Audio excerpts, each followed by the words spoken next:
আজকে আমি বাসায় বানিয়ে ফেলাম বেগুনের সেই ভাইরাল ডিম রেসিপি। এই জন্য প্রথমে একটা ফ্রেশ বেগুন নিলাম এবং 2 টুকরো করে কেটে নিলাম।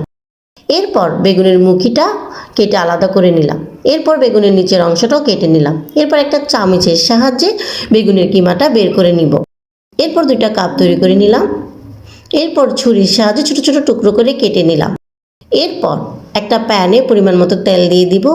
পেঁয়াজ কুচি, কাঁচামরিচ দিয়ে ভালো মতো বাদামি করে নিব। এরপর 1 চামচ রসুন বাটা, আধা চামচ আদা বাটা, পরিমাণ মতো লবণ, ধনিয়া, হলুদের গুঁড়ো, মরিচের গুঁড়া দিয়ে দিই এবং কেটে রাখা বেগুন আর টমেটোগুলো দিয়ে দিলাম। কুক করে নিলাম। উপরে ধনিয়া পাতা দিয়ে দিলাম।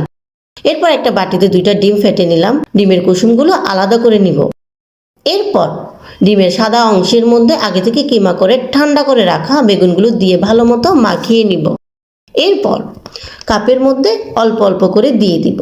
এরপর উপরে কুসুমটা বসিয়ে দিলাম। এরপর একটা প্যানে তেল ব্রাশ করে কাপগুলো বসিয়ে দিব। 20 মিনিটের জন্য রান্না করতে দিয়ে দিলাম। আলহামদুলিল্লাহ, রেডি হয়ে গেল আমার মজাদার লোভনীয় বেগুনের ডিম রেসিপি।